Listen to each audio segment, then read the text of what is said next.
नमस्कार दोस्तों, मेरे जितने भी साथी जो किसी भी कॉम्पिटिटिव एग्जाम की तैयारी कर रहे हैं उनसे रिक्वेस्ट है कि आप जस्ट 5 से 10 मिनट हमारे साथ रहकर इस वीडियो को देखें। हो सकता है सोशल मीडिया का पे बिताया हुआ ये 5 से 10 मिनट का समय आपके एग्जाम की प्रिपरेशन के बहुत सारे टाइम और बहुत सारे एफर्ट को कम कर दे। Hi friends, this is Praveen Vaidya. We are a software company named Credisoft and we have come up with a product named ratnamanahe.com that will help you to visualize your study material. आप किसी भी प्रतिस्पर्धा में, चाहे वो खेल के क्षेत्र में हो या पढ़ाई के क्षेत्र में हो, आप किसी भी प्रतिस्पर्धा में जब भाग लेते हैं उसके दो एस्पेक्ट होते हैं। एक उसका पर्सनल पार्ट होता है जो आपसे डायरेक्टली कनेक्टेड होता है, आप पे डिपेंड करता है, और एक उसका टेक्निकल पार्ट होता है। अब जो पर्सनल पार्ट है that is the attitude required for that particular competition or maybe sports or the education field. आपके एटीट्यूड पे बहुत सारी चीज़ें डिपेंड करती हैं। आपका माइंडसेट क्या है, आपके एग्ज़ाम के प्रिपरेशन के लिए आपकी कंसिस्टेंसी, आप कितनी दूर तक रख सकते हैं, आप अपने लक्ष्य के प्रति कितने जागरूक हैं, और आपका क्या माइंडसेट है कि आपको वो लक्ष्य प्राप्ति के लिए आप किस हद तक जा सकते हैं। ये आपके पर्सनल एटीट्यूड से कनेक्टेड है। हर व्यक्ति का ये एटीट्यूड डिफरेंट हो सकता है। और दूसरा है उसका तकनीकी पार्ट, उसका टेक्निकल पार्ट। अगर आप किसी खेल के क्षेत्र में हैं तो उसका टेक्निकल पार्ट क्या है, मे बी क्रिकेट और समथिंग एल्स, कि आप तकनीकी रूप से कितना उसको सीख रहे हैं। आप पढ़ाई के क्षेत्र में किसी भी एग्जाम की तकनीक में कुछ एक चीज़ें होती हैं जिसमें कि अगर आप देखेंगे तो स्मार्ट स्टडी एक वर्ड बहुत व्यापक रूप से यूज़ किया जाता है। अब स्मार्ट स्टडी जो है एक बहुत बड़ा एरिया है, बहुत बड़ा क्षेत्र है जिसमें बहुत सारी बातें आ जाती हैं जो डेफिनेटली शुरू होती हैं कि आप किसी भी एग्जाम की अगर प्रिपरेशन कर रहे हैं, किसी एग्जाम को क्रैक करना चाह रहे हैं, तो उस एग्जाम का पैटर्न क्या है, वो एग्जाम आपसे क्या डिमांड कर रहा है। ये पार्ट आप डेफिनेटली प्रीवियस पेपर्स है, उसका जो सिलेबस है उसको प्रॉपरली देख के और उस प्रीवियस पेपर्स में क्या पूछा जा रहा है इस चीज को प्रॉपरली स्टडी करके ये एनालाइज कर सकते कि that particular exam what it is asking from you. ये एग्जाम आपसे किस तरह की तैयारी चाह रहा है, जिसमें आपकी मेमोरी का एक बहुत बड़ा रोल होता है कि आप उन सब्जेक्ट्स के कितने कंटेंट को कितने दिन में और कितनी देर तक याद रख सकते हैं। अब इसकी तैयारी के लिए हमारे पास काफी सारे तकनीक होती है। जो कन्वेंशनल तरीका है डेफिनेटली वो रिपीटेशन बेस्ड है। हम चीज़ों को याद करते हैं, बार बार दोहराते हैं और उस तरीके से हम अपनी अध्ययन सामग्री को तैयार करने की कोशिश करते हैं।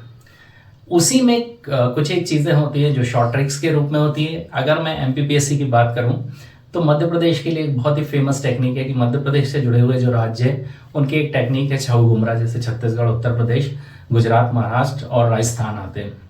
ऐसे ही कर्क रेखा का अगर हम देखें कि कर्क रेखा कितने जिलों से होकर गुजरती है मध्य प्रदेश के, वो 14 जिलों से होकर गुजरती है। उसके अपने एक कन्वेंशनल ट्रिक्स हैं।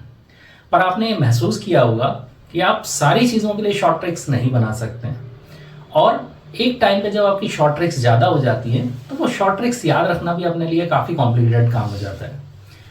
तो इन तरीकों के अलावा कौन सा वो तरीका हो सकता है जिसको आप अपने प्रिपरेशन में यूज़ कर सकते हैं, and that is the visualisation technique.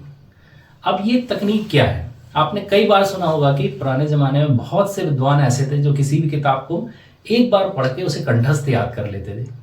क्या आपने कभी सोचा है कि ऐसा कैसे हो सकता है, कैसे पॉसिबल है?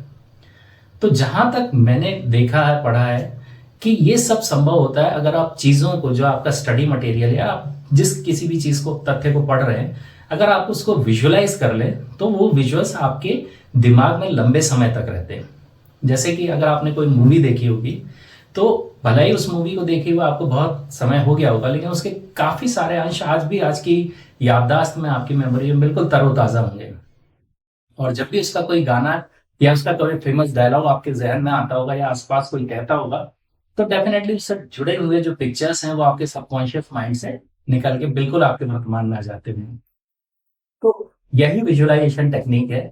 हमने कोई एक छोटी कोशिश की है मध्य प्रदेश पीएससी के लिए, जो भी कंटेंट है उसकी काफ़ी विजुअल ट्रिक्स बनाई हुई हैं, और ये सारी विजुअल ट्रिक्स हमारे पोर्टल ratnamanahe.com या www.ratnamanahe.com पर अवेलेबल है। आपसे रिक्वेस्ट है कि आप इस पोर्टल पे जाके रजिस्टर करें। आपको जाना है, रजिस्टर करना है। रजिस्ट्रेशन के लिए आपको एक ओटीपी आएगा। ओटीपी से आप घबराइएगा मत, ये सिर्फ आपके जेन्युइन मोबाइल नंबर को चेक करने के लिए। आप अपना OTP जैसे ही पंच इन करेंगे, it will ask you to set a password to enter into the system. Password set करते ही आप दोबारा लॉगिन करेंगे और आप सिस्टम में अंदर जा सकते हैं।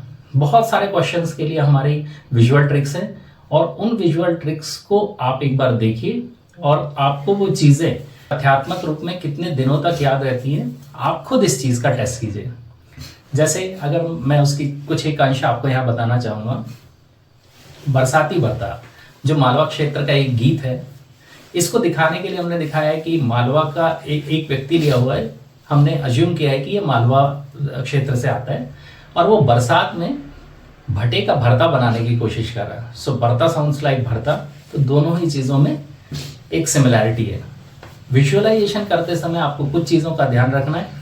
इस वीडियो में हम सारी बातों को नहीं ले पाएंगे, लेकिन over the period of time जैसे जैसे हमारे वीडियो आएंगे हम आपकी मदद करेंगे कि विजुअलाइज फॉर्मेट में याद रखनी है।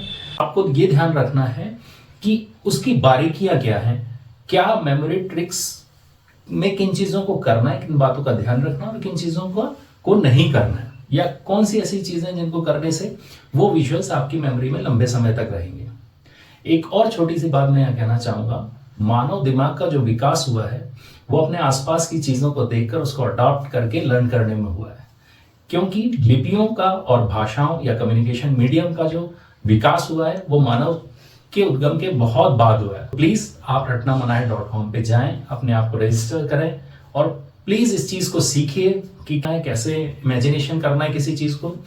आप थोड़े ही दिनों में देखेंगे, अभी आपने MBPSC के पेपर, अगर पिछले सालों के पेपर की हम यहाँ बात करें तो राज्यपाल की लिस्ट है, विधानसभा अध्यक्ष की लिस्ट है, ये काफ़ी समय से पूछ रहे हैं। अब एक लिस्ट जो 30-32 जिसमें नाम है, और वो भी अगर मैं गलत नहीं हूं तो एक बार ये पूछा गया था कि राज्यपाल निम्न में से कौन से कार्यकारी राज्यपाल रहे।